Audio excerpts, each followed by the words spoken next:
So welcome to the final episode of the Pleasant Vices series, and today we're going to end on a sugar high. We're making a Renaissance sugar plate recipe. Sugar plate is a paste which was used for sugar sculptures during the Renaissance period. These sugar sculptures would have been primarily for display and not necessarily for eating. They're actually rock solid. You would probably break your teeth in them if you tried to eat them.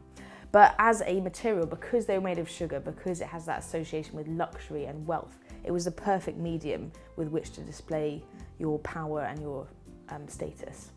So the sugar plate recipe is made from icing sugar, gum tragacanth and rosewater. For anyone who hasn't heard of gum tragacanth, it's a bit like gum arabic where it's a resin, so it's like a natural gum that will thicken the mixture. And rosewater is what I've decided to use, but you could equally use water if you can't get hold of rosewater. The three ingredients are mixed together into a paste, which is a bit like a mixture texture-wise between clay and bread. So it's quite elastic, but it's quite firm at the same time. So we're going to start by sieving 454 grams of icing sugar, which is about a pound.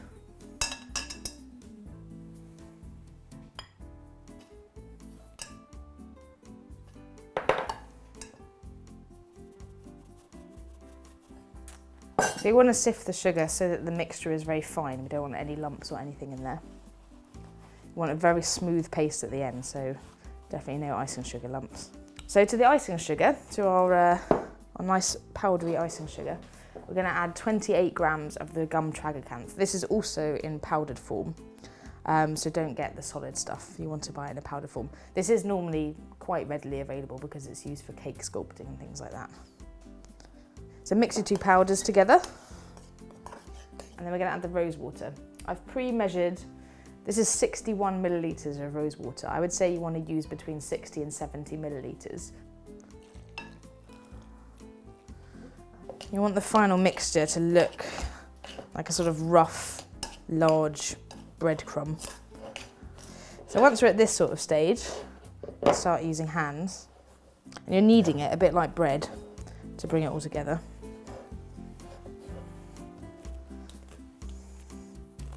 There you go, you should end up with a very clean bowl and a nice lump of the sugar paste mixture. So that's our final dough.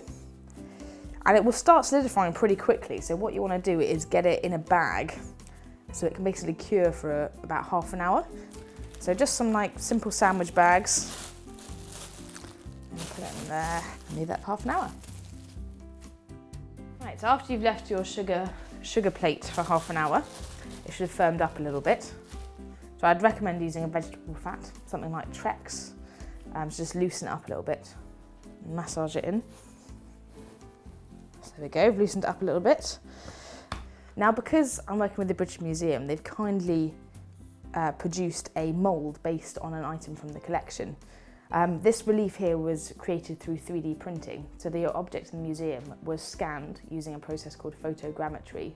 The item wasn't touched at all. With photogrammetry, you just need to take photos of an object and build it into a 3D render on the computer. That 3D image is then inverted and 3D printed to create the reverse of what we're making in sugar today. And for the moulding that we're going to do, I'm going to roll it out. A nice heavy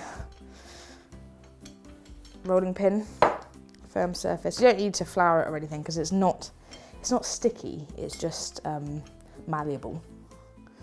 So we're going to take our mould, I'm going to roll it onto this mould.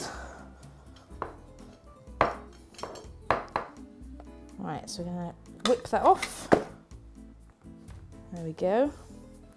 And there's our imprint in sugar. I'm going to use a scalpel to just cut around this. I'm just going to neaten up the edges by hand. There's our sugar copy. So after you've cast your sugar sculpture, whether you've hand sculpted it or used a mould, you want to leave it to dry at room temperature, just somewhere cool and dry for about a week. So this is one I made yesterday, and even after 24 hours, it's pretty hard. If you don't want to do a block like that, so for this one, I cut around the whole mould so it looks a bit more like the object in the museum. Equally, while it's wet, you can still cut around it to create a standalone mould. But after they have solidified, they should keep for hundreds of years. As long as you keep them cool and dry, sugar is a natural preservative. So you can have something to keep not just for dinner, but maybe even for centuries. So sadly, our Pleasant Vices series comes to an end. If you've missed any of the previous episodes, click the link here. And if you'd like to subscribe to the British Museum YouTube channel, click over here. Thank you so much for watching, and I hope we've given you plenty of food for thought. Awkward smile. Yeah.